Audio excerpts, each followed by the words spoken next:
Hayes is the Conservative MP for South Holland and the Deepings, and he chairs the Common Sense group of Conservative MPs. So, John, the legal commentator there is talking about it being medieval, this idea of having people who are returning from Syria remain stateless. Do you agree with that analysis?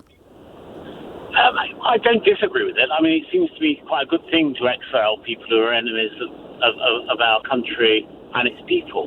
I certainly think that people who've gone out under their own steam to fight against our country and then come back should be stripped of their citizenship.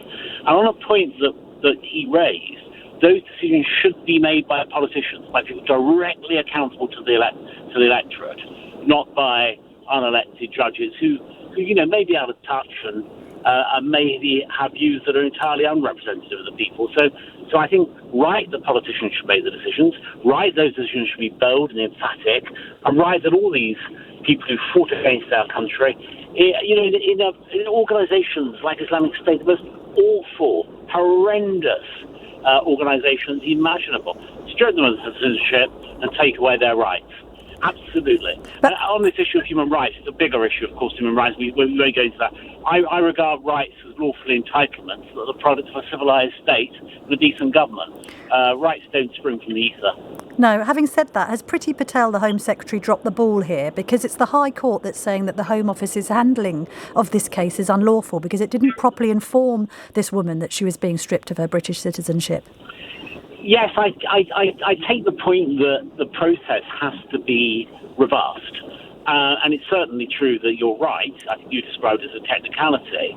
The reason that she's received what she's got is a technicality. It's not an issue of substance or principle. It's because she wasn't notified. But of course, it's very difficult to notify these people in some circumstances. They are, by their nature, working in the shadows, in the darkness, aren't they? They're not people with a regular job and a predictable address that you can notify as you or I might be notified.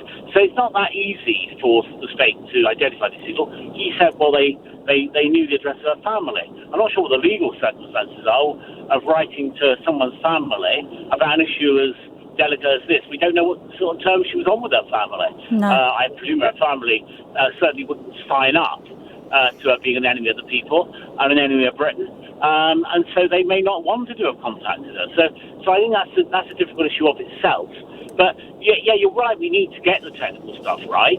But fundamentally, this is about a woman who went abroad, fought against Britain, has now got a council house. And a lot of my constituents are desperate for a council house. They're on a waiting list. Yeah. People in real need. Let me just clarify that is a different woman. So we're talking about two different cases. In the initial case, the case that has been subject to the High Court ruling, that is an anonymous person called D4. Just to make this clear, the woman who has been given a council house and indeed a prosthetic limb on the NHS is a woman called Samia Hussein. She's 27. She joined the terror group in 2015. She was arrested when she came back into Britain in February 2020. The Metropolitan Police are saying that she's not been charged with any offence, but she remains under investigation. The question then, Sir John, is should she be able to have a council house and a prosthetic limb on the NHS? Yeah, I take your point about there being two cases, but of course, in the sense, the principle's the same, isn't it? People who are enemies of our country, who fought against the British people, really ought not to be then treated with largesse.